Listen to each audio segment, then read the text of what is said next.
नमस्ते, मैं सौरभ हूं। आप देख रहे हैं दी ललन टॉप। भारतीय रिजर्व बैंक आरबीआई ने एचडीएफसी बैंक से कहा है कि अपने डिजिटल कारोबार 2.0 रोक दीजिए और नए क्रेडिट कार्ड ग्राहक भी मत जोड़िए।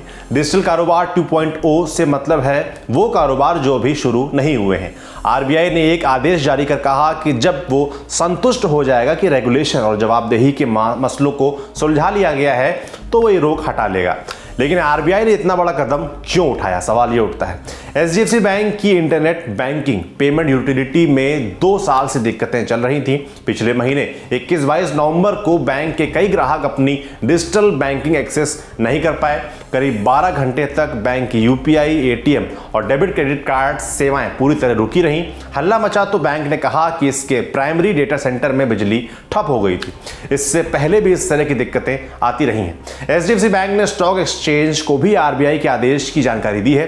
3 दिसंबर को बैंक ने एक बयान जारी कर कहा, आरबीआई ने एचडीएफसी बैंक लिमिटेड को 2 दिसंबर 2020 को एक आदेश जारी किया है जो पिछले 2 साल में बैंक की internet banking, mobile banking, payment banking में हुई परेशानियों के संबंध में है, जिसमें हाल ही में 21 नवंबर 2020 को प्राइमरी डेटा सेंटर में पावर फेल्योर हो जाना भी शामिल है।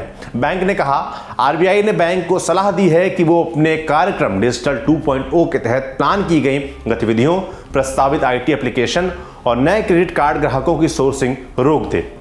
इसके साथ ही बैंक के बोर्ड से कहा गया है कि वो दिक्कतों को देखें और जवाबदेही तय करें। बैंक के आईटी ग्रुप हेड और सीआईओ मुनीश मित्तल ने जुलाई 2020 में इस्तीफा दे दिया था। नवंबर में रमेश लक्ष्मी नारायणन को बैंक का नया सीआईओ बनाया गया था। ग्राहकों की तरफ से लगातार शिकायतें आ रही थी कि बैंक का सर्वर डाउन रहता है और लेन देन के लिए ओटीपी और ट्रांजैक्शन में दिक्कतें आ रही हैं।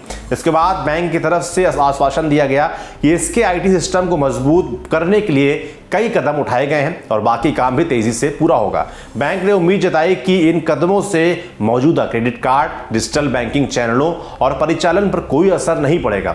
ऐसा पहली बार है जब किसी बड़े प्राइवेट बैंक के डिजिटल ऑपरेशन पर आरबीआई ने इस तरह से ब्रेक लगाया हो। मामले में आगे कुछ अपडेट आता है तो वो भी हम आपको बताएंगे। आप देखते रहिए दी ललन टॉप। शुक्रिया।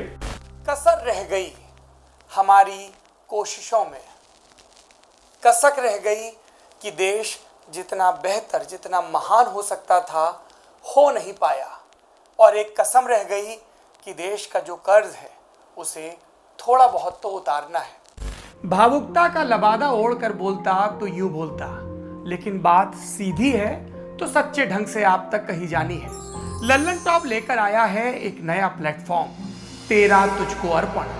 ये प्लेटफॉर्म उन सब भारतवासियों के लिए है जो भारत से दूर किसी दूसरे देश की जमीन पर हैं, कभी पढ़ाई के लिए, कभी नौकरी के लिए। ये उन सब भारतवंशियों के लिए भी है जिनकी पहचान का हिस्सा ये महान देश है, लेकिन कुछ कसर और कसक है।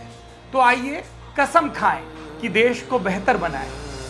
हमें आपसे चाहिए आपके हिस्से का ज्ञान जो आप ललन टॉप के जरिए अपने देशवासियों के साथ साझा करें।